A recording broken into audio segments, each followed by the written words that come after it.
अस्सलाम वालेकुम, क्या हाल है आपका। उम्मीद है आप खैरियत से होंगे और अपने घरों में अल्लाह ताला की नेमतों का शुक्र अदा कर रहे होंगे। और आज मैं आपके लिए लेकर आई हूँ अरवी की सब्ज़ी। आधा किलो अरवी है। पहले मैंने अरवियाँ धो ली। धोने के बाद मैंने इसको थोड़ी सी देर के लिए खुश्क करने के लिए छन्नी में रखा। और जब ये अरवियाँ खुश्क हो गई तो फिर मैंने उन खुश्क अरवियों को ये मैंने काटा है ताकि इस तरह हाथों में खारिश नहीं आती। तो आइए अब आते हैं मसालों की तरफ। ये देखें कि 1 टेबल स्पून है रेड चिली यानी सुरख मिर्च, और ये हाफ़ टी स्पून है ये हमारे पास हल्दी, और आपको पता है मैं पिंक नमक इस्तेमाल करती हूँ तो ये है टू टेस्ट, ठीक है। और ये लहसुन अदरक का पेस्ट है। ये क्योंकि अरवी जो होती है हमारी बादी होती है तो इस वजह से मैंने इस अरवी में मैंने लहसुन अदरक जो है वो एक मतलब 2 ये टेबल स्पून है, यानी कि 1 टेबल स्पून है अदरक पिसा हुआ और 1 है लहसुन पिसा हुआ। अब आए ये ड्राई मसालों की तरफ। और भी ये देखें, ये 1 चाय वाली ये जो है 1 टीस्पून जो है ये राई दाना है, और ये 1 चुटकी अजवाइन है, और ये 1 टीस्पून जो है ये धनिया है, और ये 1 टीस्पून ज़ीरा है, और ये आधा टीस्पून कलौंजी है, और ये हमारे पास थोड़ा सा ये मैंने मिक्स बना के रखा हुआ अचारी मसाला है, ये भी 1 टेबल स्पून है, ठीक है। ये एक मीडियम साइज़ का मैंने प्याज लिया है, इसमें ज़्यादा प्याज नहीं जाएगा, ठीक है। ये लहसुन अदरक है। ये मैंने 1 बड़ा चमचा ये लिया है इसका लहसुन अदरक का पीस के रखा हुआ है। और ये 3 टमाटर हैं जिनको मैंने बस बड़ा बड़ा रफली काट लिया है, यानी कि दो पीस कर लिए हैं बस 3 टमाटरों के। और ये हरा धनिया जिसको मैंने बारीक चॉप कर लिया, और ये हरी मिर्चें जिसको मैंने बारीक बारीक काट लिया है। तो और ये जो है ये बिल्कुल लास्ट में जाएगा। ये तीनों चीज़ें लास्ट में जाएंगी। ये गरम मसाला है पिसा हुआ, मेरा अपना घर का पिसा हुआ है, और ये धनिया, और ये ग्रीन चिली, ठीक है। चले आए हम अब पकाने की तरफ आते हैं। ये देखिए, हम ये एक जो है ना सालन पकाने वाला जो 1 चमचा है ये हम ऑयल डाल रहे हैं। अब ये ऑयल थोड़ा सा गर्म होता है ना तो अब इसके अंदर हम अरवियाँ डाल के बहुत लाइट सी हमने इसको फ्राई करना है अरवियों को। बस ज़रा सा बस ये गर्म हो जाए तो फिर करते हैं इसको फ्राई। ये अब हम अरवियाँ डाल रहे हैं। अरवियाँ फ्राई करने का मकसद सिर्फ एक है कि अरवियाँ जो हैं ये भी थोड़ा सा लेसदार होती हैं, अपना लेस छोड़ती हैं। तो अगर उनको फ्राई कर लेंगे तो ये लेस नहीं छोड़ेंगी। और क्योंकि ये हम बग़ैर गोश्त के बना रहे हैं तो इस वजह से फिर जब लेस ना छोड़ेंगे तो फिर ये ज़्यादा अच्छी शक्ल की होनी चाहिए, ये गली में भी हों लेकिन शक्ल में भी खड़ी खड़ी हों। तो ये फ्राई करने से इसका ये इफेक्ट आएगा। ये जो है फ्राई करके निकाल ली हुई हैं। अब बारी आती है प्याज की, जो हमने बहुत छोटा सा मीडियम साइज़ का प्याज लिया है इसको फ्राई करने की। लाइट पिंक बस ये करना है इसको, इसको ज़्यादा जलाना नहीं है प्याज को, ना ही ज़्यादा इसको डार्क ब्राउन करना है। बस ये ब्राउन हो गया, बस इसमें हम डालने लगे। अच्छा जी, कलौंजी जब भी हमने डालनी है ना तो हमने दुरूद शरीफ पढ़ना है डालना।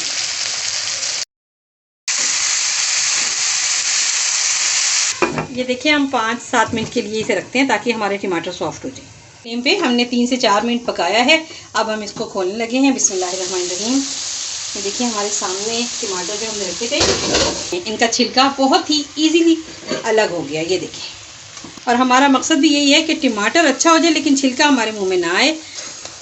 ये देखें, ये हमारा छिलका उतर गया। ये देखें, जो बिगिनर है वो तो बल्कि गिन लें कि हमने कितने टमाटर के पीस डाले थे, तो फिर बहुत ही ईजी रहता है हमें टमाटर का छिलका इसके ऊपर से अलग करना। अब ये अलग हो गया टमाटर का छिलका हमारा। अब इसको ज़रा थोड़ा सा हम एक दफ़ा देख लेते हैं। टमाटर भी अच्छे से सॉफ्ट होने चाहिए। ये देखिए, हो गए ना सॉफ्ट। अब इसके अंदर हमने डालनी है अपनी वो फ्राई की हुई अरवी।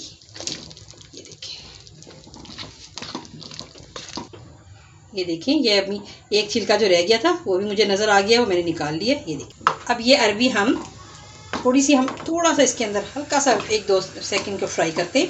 वैसे तो फ्राई हुई हुई है लेकिन मसाले के साथ हम ज़रा सा फ्राई करते हैं।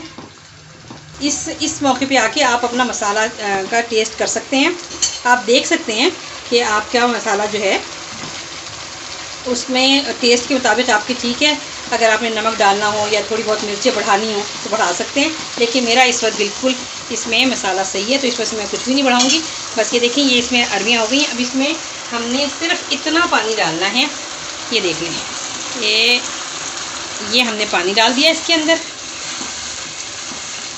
ताकि जब ये गलने के बाद हमें ऐसी ही चाहिए तो हम इसके साथ थोड़ा सा ये और पानी बढ़ा देंगे और बस अब ये इस पानी में धीमी आंच पे हम 10-15 मिनट पकाते हैं। लिड लगाने लगी हूँ और ये अब हम 10 से 15 मिनट जो है ना इसको हल्की आंच पे पकाएंगे, फिर हम चेक कर लेंगे। अगर ज़रूरत हुई तो फिर हम इसको और पकाएंगे, वरना नहीं। हाँ जी, तो अब आए हम अपनी अरवी देखते हैं।